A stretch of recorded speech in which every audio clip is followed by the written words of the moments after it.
Bonjour chers téléspectateurs, la voilà votre Changa Rodriguez Patricia. Là je suis dans un quartier de lieux privés à Pleine-Maurice, c'est juste à côté de la pharmacie Saint-Esprit, chez le pasteur Michel Mombo à l'église Chapelle des Étoiles.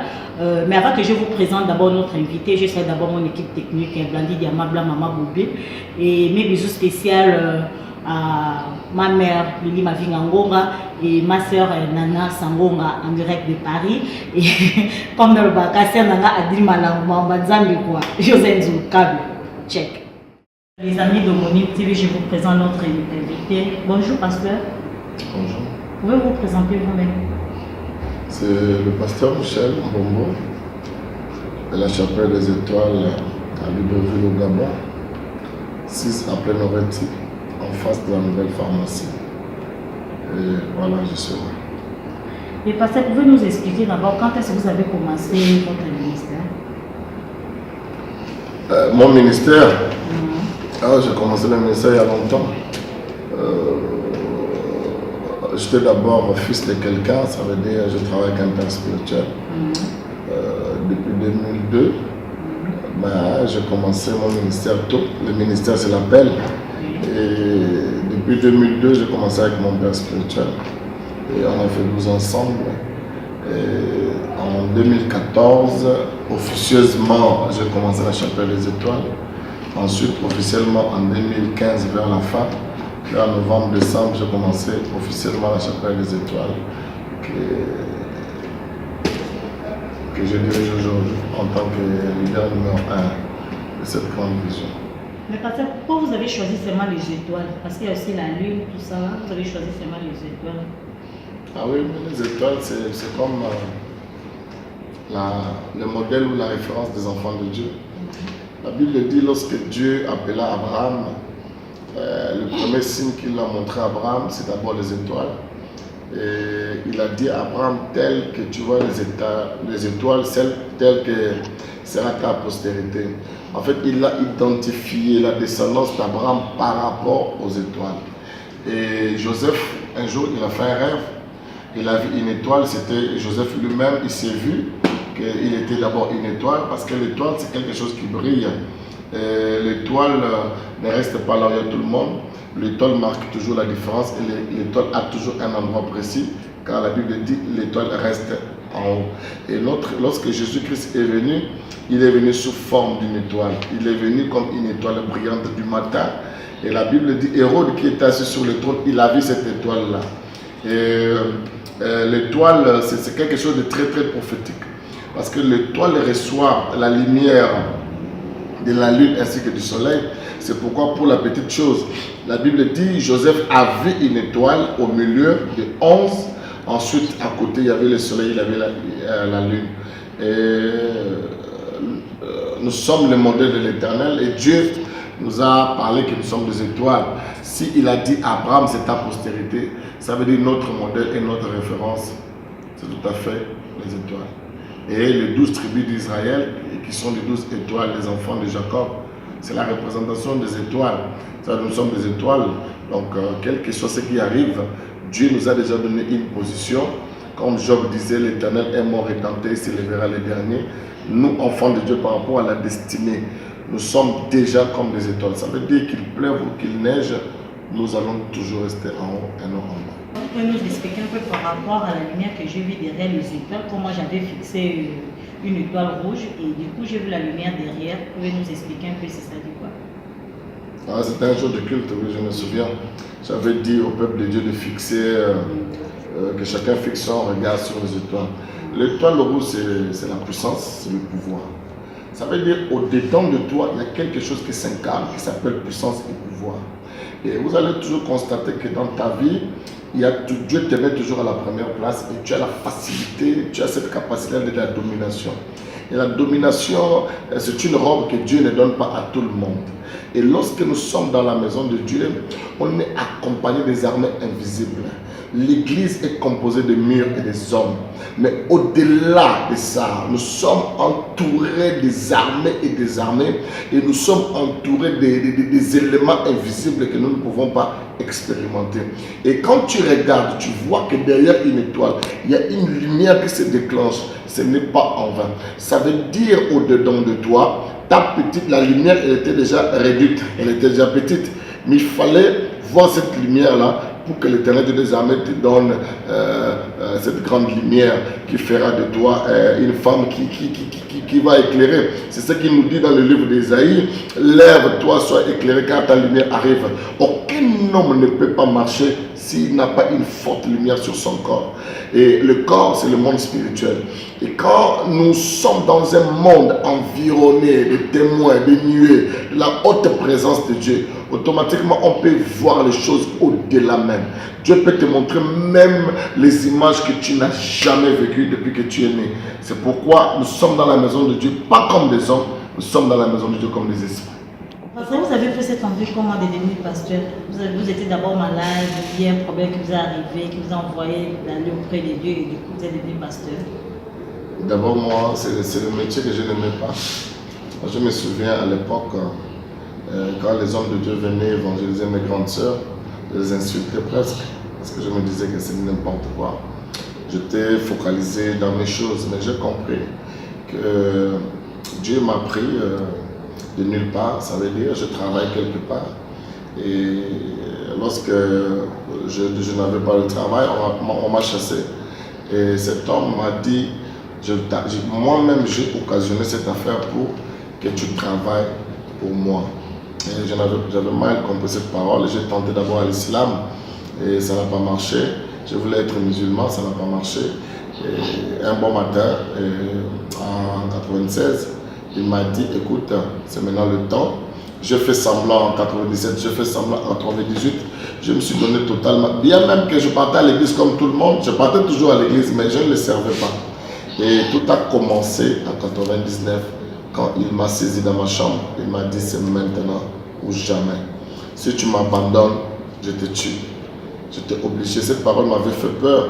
J'ai partagé avec un prophète qui est aussi déjà mort, un père aussi qui est mort, l'apôtre Timothée Kiesé. C'était aussi l'un de mes mentors, l'un de mes pères d'ailleurs. Il m'a dit, là Dieu t'appelle, tu n'as pas de choix. Et j'ai commencé à les servir et j'ai eu cette envie de les servir. Parce que moi j'aime Dieu, je les sers vraiment avec une détermination. Je ne sais pas comment les gens arrivent à servir Dieu. Moi je les sers vraiment avec... Parce que moi je me dis que pour moi l'appel c'est une grâce. Le servir c'est un privilège. Si Dieu m'a choisi, il sait pourquoi il a fait. Donc non, je n'étais pas malade. Par sa souveraineté, il a trouvé bon de me choisir. Donc moi je ne suis pas là pour dire non, Dieu, je suis tombé d'abord malade, Dieu m'a été apparu dans la chambre, non, non, non. J'ai entendu une voix et c'est cette voix qui me motive jusqu'aujourd'hui à le servir et je vais toujours le servir jusqu'à ma mort. C'est cet homme que je vais servir. Je ne changerai pas de chemin parce que je me dis c'est le meilleur chemin. En regardant un peu votre aspect, pourquoi pas être musicien? Vous avez préféré être pasteur? Oh là là. Si même on pouvait répondre le monde, pour moi c'est le meilleur travail, c'est le meilleur métier. J'ai toujours dit à mes amis pasteurs, moi-même quand on insulte les hommes de Dieu, ça ne me dit absolument rien. Chacun a une relation particulière avec Dieu. Être musicien, non. Être pasteur, oui. Pour moi, je me dis, c'est le meilleur métier. Être serviteur de l'Éternel, être employé de l'Éternel. Être employé de l'Éternel, c'est quelque chose qui nous fait du bien. Et l'Éternel Dieu des armées nous a appelés à son service. Moi, je préfère avoir le meilleur patron du monde que d'avoir être musicien et... non, musicien, non. Dieu m'a donné ce qu'il m'a donné. C'est une grâce. Je préfère servir Dieu avec cet aspect qu'il me donne. Je préfère être homme de Dieu que d'aller mettre ça. Je ne condamne pas les musiciens, chacun est libre de choisir son métier. Mais moi, je n'ai pas choisi, Dieu m'a appelé et je me sens bien dans ça. Le pasteur, quelle vision que vous avez pour l'Église? Oh là là, ça c'est une question que j'aime. la vision, j'ai une grande vision pour l'Église. En fait, j'ai un slogan souvent que j'ai l'habitude de dire, servir Dieu autrement. Et amener l'Église à une dimension élevée. D'abord, la première chose que je vise avec l'Éternel, c'est amener la formation au sein de l'Église. Ça veut dire quand je parle de la formation, je parle de la connaissance. La Bible déclare que mon peuple périt faute de connaissance. Aujourd'hui, il y a plusieurs choses qui entourent l'Église. Mais lorsque le peuple n'est pas enseigné, l'Église tombe dans n'importe quoi. Et nous voyons comment aujourd'hui, il y a beaucoup de choses qui entourent l'Église. Et moi, je me dis, si on ramène la formation au sein de l'Église et redonner à l'Église sa valeur, parce que la Bible dit nous sommes le sel de la terre, ça veut dire redonner la saveur aux gens. Tous ceux qui se sont découragés par rapport à l'Église, revenir et donner à l'Église une bonne image, l'image de l'excellence, l'image de la parole, l'image de la connaissance, afin que l'Église que l'Éternel Dieu des armées a laissée à Pierre soit de nouveau en marche. Une Église avec des enfants de Dieu qui comprennent Dieu d'une autre manière. Une Église des champions, une Église des étoiles, une Église des élites, une Église où nous allons ajouter un peu l'intellectualisme, une Église où nous allons ajouter beaucoup de choses. Et l'Église, c'est aussi éduquer les gens. Ça veut dire, si tu as raté l'éducation de base, moi je me dis, cette éducation-là, tu peux retrouver ça à l'Église. Et pas cette Église où, quand le peuple arrive, il a directement besoin du pain, mais une Église où nous formons d'abord. Ça veut dire, nous emmenons le peuple à comprendre l'Éternel Dieu dans sa profondeur, car la Bible dit la profondeur attire la hauteur. Et cette église-là, ça sera une église rayonnante, une église qui va encore redonner la valeur aux hommes de Dieu, la valeur aux enfants de Dieu, afin que le Dieu qui nous a donné la capacité, la responsabilité de diriger son église sur la terre, qu'il soit content de nous. En fait, j'ai une grande vision de l'église. Pour cette émission, je ne pourrais pas entrer dans la profondeur, ça c'est juste une petite explication. Oui, parce que vous pouvez expliquer un peu par rapport à ce que moi j'ai vu la fois passer ici, de voir la lumière derrière les étoiles. Bon, moi j'avais fixé une étoile rouge, et moi j'ai vu la lumière derrière, ça s'explique un peu quand même. L'étoile rouge, c'est d'abord le pouvoir et l'autorité. Tu ne peux pas exercer le pouvoir sacerdotal si tu n'as pas la puissance de l'autorité. Et je dis toujours aux enfants de Dieu, dans la maison de Dieu, il y a beaucoup de choses qui se passent. D'abord, nous ne sommes pas seuls dans cette maison, nous sommes accompagnés de plusieurs personnes. Il y a des gens qui me posent un peu des questions. Parce que quand on a vu Jésus-Christ enlever les mauvais esprits chez le fou, il avait mis ça au port. Et maintenant, quand vous enlevez les mauvais esprits aux gens, vous envoyez ça où? C'est le même processus. En fait, quand nous chassons les mauvais esprits, on le fait au nom de Jésus. On le fait au nom de Dieu. Et nous envoyons les esprits dans l'église aride. L'église aride, c'est comme un endroit désertique, un endroit sans vie. Et parce que dans le monde des esprits, tout esprit. Donc quand nous chassons les esprits, on ordonne à ces esprits de se retrouver à un endroit sans vie. Ça veut dire un endroit de tourment, un endroit de souffrance. C'est pourquoi on dit sors de ce corps, va dans les lieux arides. Et Christ avait vu le porc. Ça veut dire il a fait ce qu'il voulait faire parce que lui il est souverain. Il est capable d'utiliser sa puissance, sa force et sa manière de faire à n'importe quel instrument. Parce que même le porc là, c'était toujours lui qui a créé ça. Moi je me dis bon, il a fait ce qu'il pouvait faire, mais c'est presque la même chose. Et vous avez vu, quand on a mis ça dans le porc, les porcs se sont jetés dans l'eau. Ça veut dire qu'un endroit où ils sont allés tous mourir. Et avec Dieu, c'est comme ça. Quand nous chassons les démons, ils vont très loin dans les lieux arides, un endroit sans vie. Mais voilà, c'est comme ça que ça se passe. Et celui qui ne chasse pas les démons au nom de Dieu, les démons ne vont nulle part. C'est pourquoi je me dis, je reviens à la dernière question sur le marabout. Satan ne peut pas chasser Satan. Ça veut dire quand moi je vais aller prendre la puissance chez un marabout, c'est un catcheur, comment je vais faire pour chasser ces esprits-là?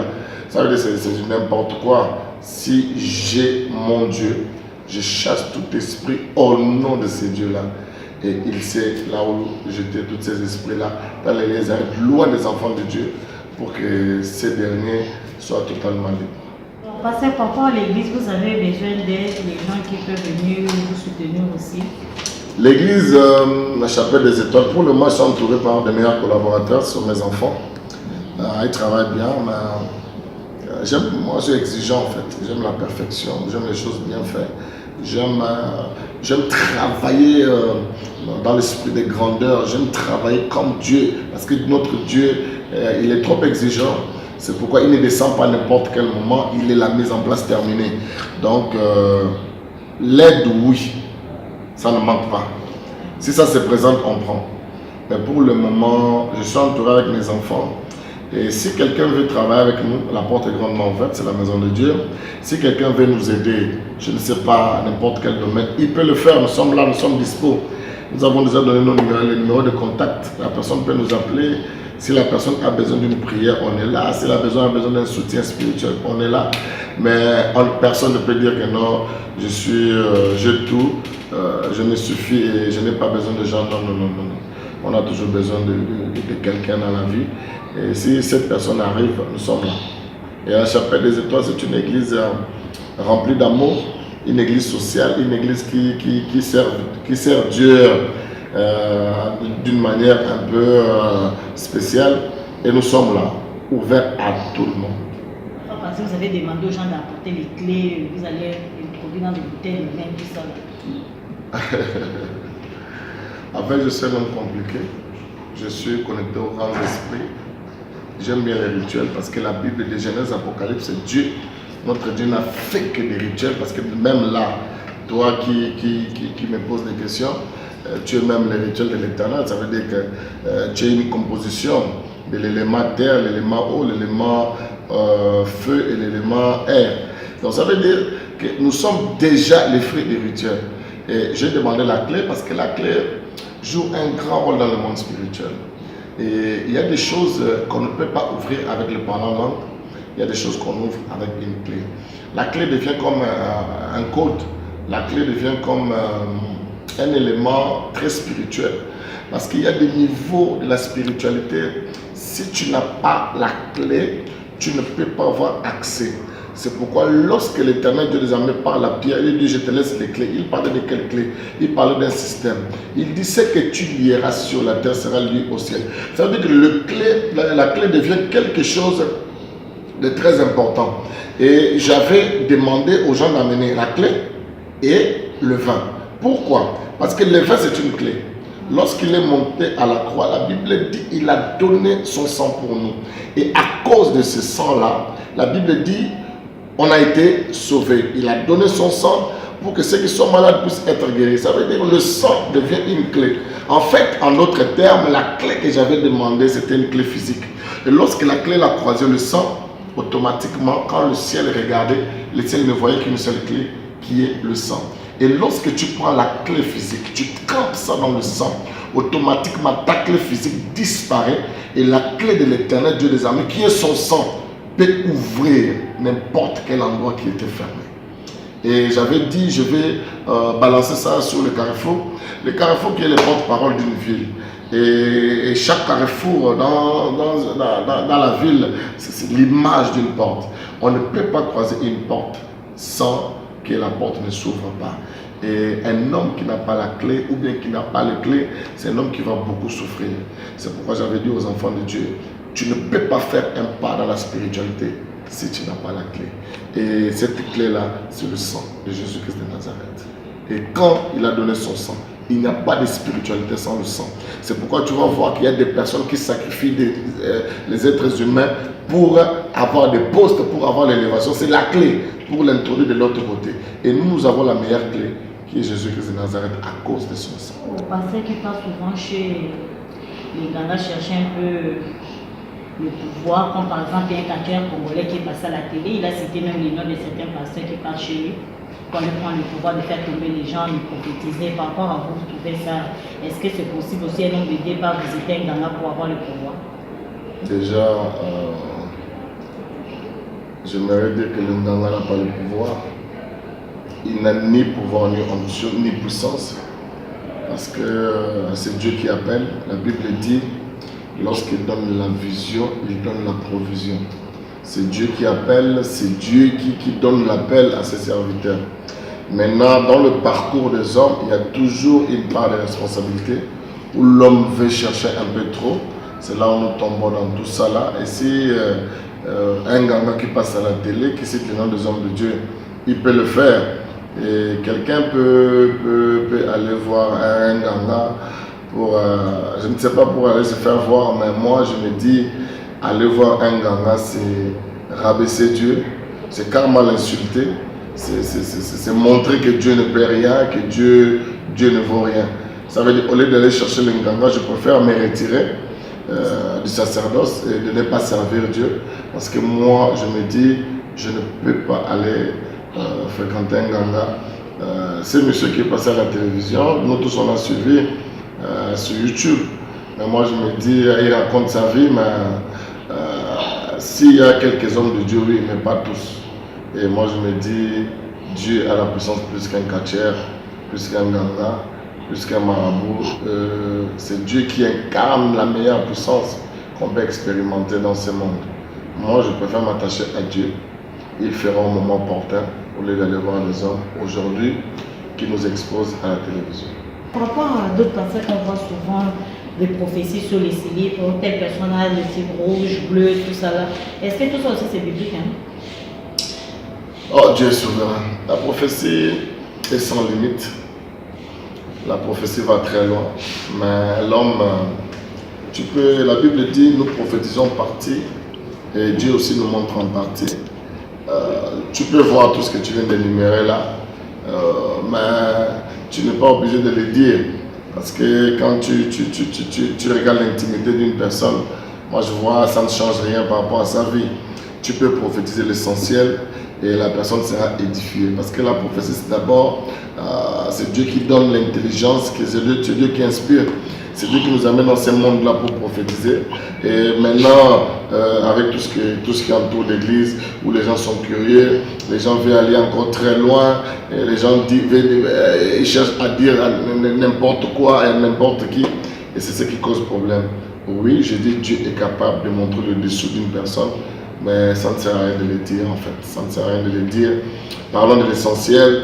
C'est parce que voir toutes ces choses-là, ça ne donne pas le salut. Mais quand je parle de vraies choses, la personne sera au moins édifiée par rapport à ce que vous venez à peine d'énumérer.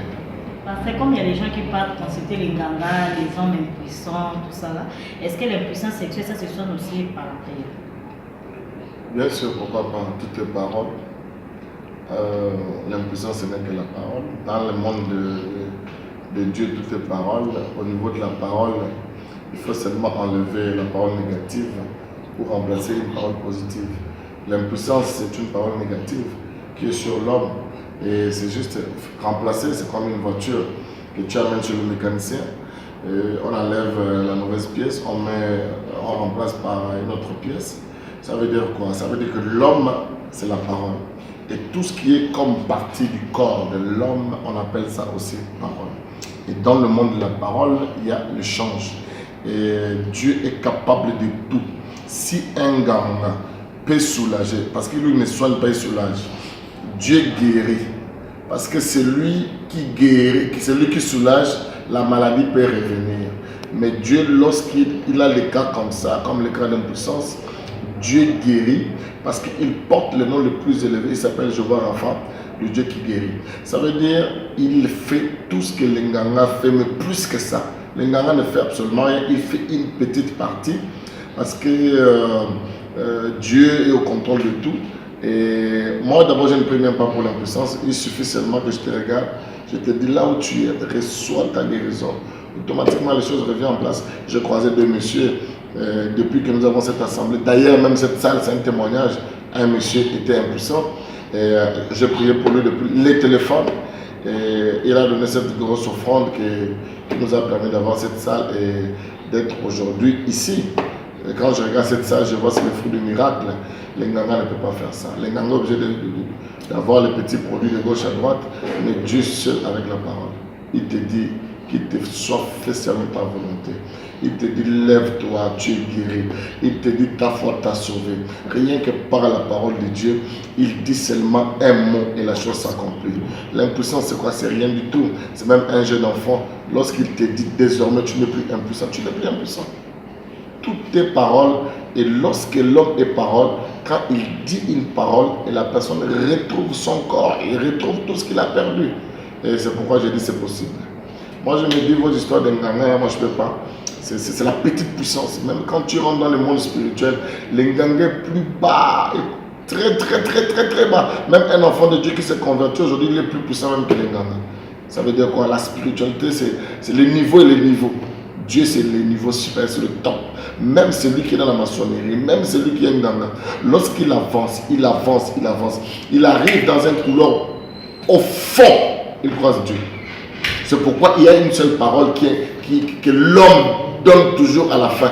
Il dit ah mon Dieu, ah mon Dieu. Même s'il était le plus maçon, même s'il était le plus Nganga, il dit toujours ah mon Dieu. Il y a des gens qui parlent un peu beaucoup par rapport à Maman Lang. Par rapport aux rumeurs de Maman Lang, qu'est-ce que vous pouvez vous expliquer? Que les gens disent qu'elle n'a pas servi les dieux, elle servait les serpents, tout ça, par rapport à vos noms de dieux puissants. En fait, moi, comme je dis toujours, déjà la Bible m'interdit de juger. Car la Bible déclare qui es-tu pour juger mes serviteurs? D'abord, la servante de Dieu qui est partie, elle et son mari. Paix à son âme, elle a servi son Dieu. Maintenant, quant à moi, je ne sais pas si c'était dans le bien ou dans le mauvais, mais je ne suis pas là pour juger. Si elle a servi un mauvais Dieu, seul Dieu pourra la juger. Si elle a servi un bon Dieu, seul Dieu le sait. Donc, c'est une servante de Dieu que je ne connais pas particulièrement. En fait, je connais son ministère de combat spirituel. Et autre chose, vraiment, je me vois en mal de juger cette servante de Dieu qui a quand même servi l'Éternel. Bien même que le détail et les erreurs, on en trouve partout. Par rapport à votre travail, parce que ce n'est pas qu'on a dit, on a vu, et si une personne a besoin de vous, que vous vous déplacez pour le travail spirituel, pouvez-vous le faire? Oh oui, je peux le faire. Pourquoi pas, c'est l'œuvre de Dieu. La Bible dit la moisson est grande, il y a peu d'ouvriers. Si quelqu'un veut bénéficier du service et de l'expérience que Dieu nous a donnée, pourquoi pas. C'est toujours dans le champ de Dieu. Si c'est pour aller prêcher, nous sommes là. Pourquoi pas, on peut se déplacer. Dieu est partout. Et nous pouvons aussi apporter un plus aux enfants de Dieu. Et si ma présence est une bénédiction pour plusieurs, pourquoi pas. Donc je peux. Je dis oui, je peux aller prêcher ailleurs. Vous pouvez donner votre numéro si la personne veut vous contacter, les gens qui sont hors du Gabon ou ceux qui sont au Gabon. Ok, ceux qui sont hors du Gabon, le code c'est le 00241, le 04 60 13 01 00241 73 01. Ceux qui sont à Libreville ici au Gabon, c'est les 04 73 01 04 73 01. Nous sommes situés, pour ceux qui sont à l'étranger, nous sommes au Gabon, à Libreville précisément. Pour ceux qui sont au Gabon, nous sommes situés dans un quartier chic du Gabon. Nous sommes à Plein-Oreti, en face de la nouvelle pharmacie, le Saint-Esprit. Et si vous avez besoin de nous, vous appelez notre site, nous avons une page Facebook, c'est la Chapelle des Étoiles. Et si vous voulez nous contacter, vous serez la bienvenue et Dieu vous fera grâce. Qu'un homme de Dieu pouvait dire un mot à Homonyme TV qui est notre site. Homonyme TV. Homonyme TV, qu'est-ce que je peux dire? Dans la vie, il faut croire à la vision. Vous avez commencé une vision, peut-être la vision n'est pas encore au top, mais il faut toujours croire à ce que tu as commencé à faire. La Bible déclare, ne néglige jamais le faible commencement. Dieu ne commence jamais bien, mais il termine bien. Je sais que vous n'avez pas bien commencé, mais vous allez bien terminer. Amen. Si aujourd'hui vous avez eu cette idée, quand Dieu donne la vision, il inculque la mentalité de la provision. Et il faut aimer ce qu'on fait. Et dans ce qu'on fait, il faut l'amélioration. Dans ce qu'on fait, il faut avoir la touche de l'excellence. Dans ce qu'on fait, il faut croire que je commence aujourd'hui, je ne sais pas là où Dieu m'amène. C'est pourquoi je dis Homonyme TV, c'est une occasion pour que Dieu commence à vous amener de gloire en gloire et de victoire en victoire. Amen. De la même manière que vous avez commencé, que vous soyez connus dans le monde entier. Amen. Que vous soyez parmi les meilleurs sites qui existent. Amen. Je prophétise que ça soit bien, que tout ce que vous allez faire, que l'Éternel Dieu des armées vous amène au sommet, afin que ce qui est au sommet soit vu par tout le monde. Amen. Vous êtes bénis. Ma chef Nanga, Joseph, fils de l'homme, et chef Nanga, Régel, nous avons présenté Bino de Ronabino Ambroso. Il y a Sambi dans l'église, la chapelle des étoiles. Alors, ça lui est en sous bande de Konaki, nous avons bangano. Voilà. Nous avons fait en beauté, dans ce pays, nous avons il y a Homonyme TV. Je suis le fils légal, le fils biologique. Il y a Papa Michel, le leader, le visionnaire de notre église chapelle des étoiles internationales de Libreville. Moi, je suis dans la joie. Je repère sa beauté. Tansu bande comment libanga tansu de comment na kina yoko. Nous avons fait sa beauté na apôtre Ibrahim Ramazani na Mangembo. Puis na maman jusqu'à jour na Mangembo pe na papa na ngai papa Vangi. Kasa zali ya yo lelo mabanga ka bato nzambe quoi. Donc yo so mambo oya banganga lelo désolé quoi. Voilà, chers téléspectateurs, les amis de Homonyme TV, abonnez-vous, ne serez jamais dessus. Il y a beaucoup de surprises, il y a beaucoup de choses que vous allez découvrir. Quand les Alaka m'a soulevé les Alaka, la bisou nanga, la papa chéri nanga, Pia Tia Zingimbi, et la salutation nanga, oncle nanga, Antoine Bagou Mabiala, yo te yo kozama jamais. Puis petite sœur, Wendy Bissi, ça moi la Gabon. Yo la vie que ma sœur topose et la salutation nanga na iloma bokila bokondo bientôt le kilo oyo kanande to sola et varie nzamba visa tala kala de Paul Fifi moi la classe na biso ya tongo oyo que jamais kozana quoi donc check et je n'ai pas oublié mes salutations à mon grand frère Gégé Bouchanga yo to zenjuluka ba yo te aussi la jamais et yo me les ziba va me kauka jamais quoi check.